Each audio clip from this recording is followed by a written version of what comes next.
Welcome back, panelists here. NBC News Chief White House Correspondent Kristen Welker, Republican strategist Brad Todd, Democratic pollster Cornell Belcher, and founder of PUNCHBOWL News, Anna Palmer. I'm a little tight with time a little bit, I'll admit. Cornell, I want you to kick things off. I want you to react to something about our overall poll here. Peter Hart said something to us in our poll call. He said what people voted for was stability and calm, referring to the November 2020 election. And right now, what they look like they're getting is instability and chaos. How do you explain the president's current tough situation?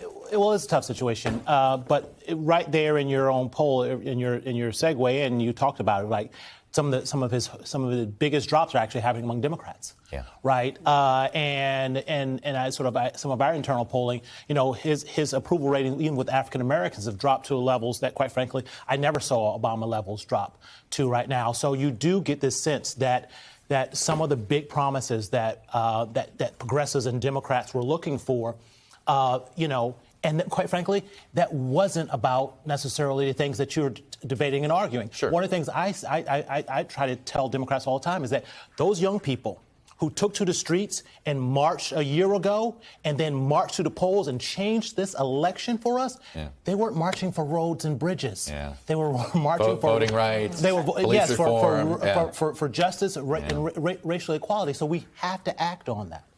He's got a purple problem, though, Chuck. I mean, the progressives don't accept that elections are won by voters who are purple. And this agenda and this president and the way they've handled things in Congress has not been aimed at the purple part of America. That's what Biden campaigned on. It's just not how he's governed. And that's why the midterms look bleak for him. Look, Kristen, I think this might be the number that matters the most, and that is his handling of the economy right now, just 40% approve. This is the wet blanket that is on this. People are upset about the cost of gas right now. And that, when you hear inflation, the first thing people think of is, well, what's the cost of gas, right? And they've all seen it go up. And that number is just devastating for the president, and the White House knows that that is going to determine his chances for re-election, or whether or not Democrats are going to be able to hold on to the House and to the Senate. And COVID also. I mean, that's a big piece of this.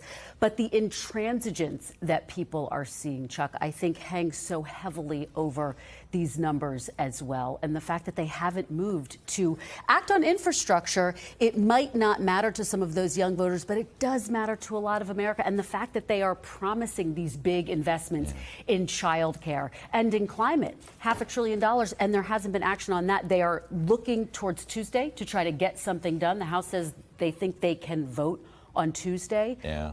Does that happen? That remains to be seen. And by the way, you still have Senators Gillibrand, Murray, others fighting to get paid leave back in the package, because that's important to the base. Anna, who runs Congress? The reason I ask this is if I said to you a year ago, Nancy Pelosi says we're going to vote on something, it's usually, that's done. It's enough. She said it. It didn't happen. President Biden delayed his trip. Okay, he didn't make the ask, but it was obvious what he was doing. And the progressives gave him the Heisman. Yeah, I mean, I think it's a different dynamic than Speaker Pelosi has ever dealt with before. Typically has had much bigger margins for error where she can say, I don't need a 10, 20 seats. It's a 3-seat majority right now. Yeah. She needs every single vote that she can get. And the progressives, I have to say, I think that they have done an extremely effective job, because they've had one goal, and only one goal, which says we want to have an agreement on this reconciliation package, and we'll give you your infrastructure package. And because of that, it's really easy to understand. They've stayed together, and it's just a reflection of how big they are in terms of their ability to but Cornell, let me ask you this, though. Is the elected Democrats in Congress farther to the left than the rank-and-file Democratic voter?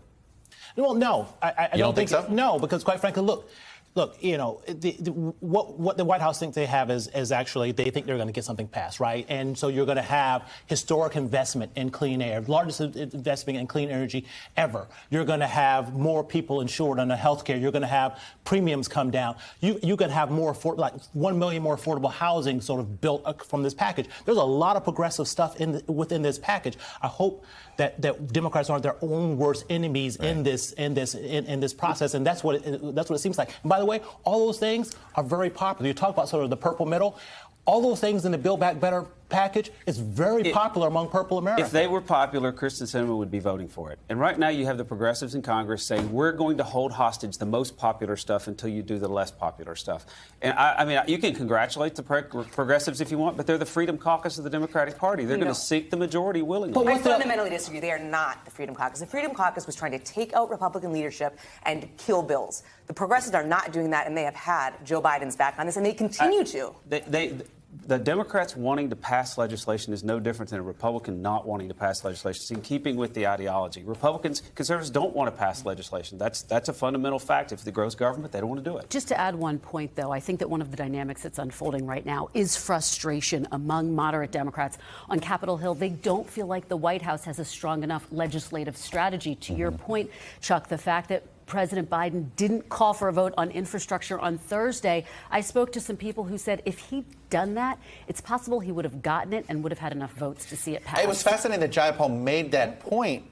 I'm sorry, what was the reason he went? I mean, the fact that she hung her hat on that, was that a White House miscalculation or intentional? I think that House Democrats in leadership and moderates are very frustrated with this White House that he didn't make the ask, they didn't commit to this, and that's why they're trying to push this vote to Tuesday, because if Terry McAuliffe loses, there is going to be no way that these moderates vote for this. This recrimination, by the way, how concerned are you if McAuliffe loses that it becomes a circular finger-pointing squad? Are you kidding me? Yeah. Right now, if Terry McAuliffe loses, Katie barred the door. I mean, it's the deluge. Because, you think it's that catastrophic? Yes, it's catastrophic, and it's a panic button, because last time a Democrat lost, and last time a Democrat lost Virginia, we lost 60 seats in the House, right? Correct. 2009. Yeah. But by the way, it's already become a circular pointing squad, because you have the White House saying, look, if McAuliffe loses, it's not on us. McAuliffe is saying, get in a room and figure this out. And I've been speaking to Virginia voters who say they are sick of the intransigence. So it's hard to say that what's happening in Washington won't impact the race. All right. I got to pause it there. That was very lively. We'll pick it up. We're going to pick it up. Quick programming note. Kristen and I are going to anchor an election night special on NBC News Now and on Peacock Tuesday night beginning at 9 o'clock Eastern.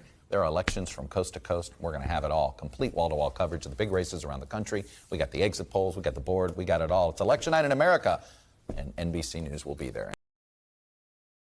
Thanks for watching our YouTube channel. Follow today's top stories and breaking news by downloading the NBC News app.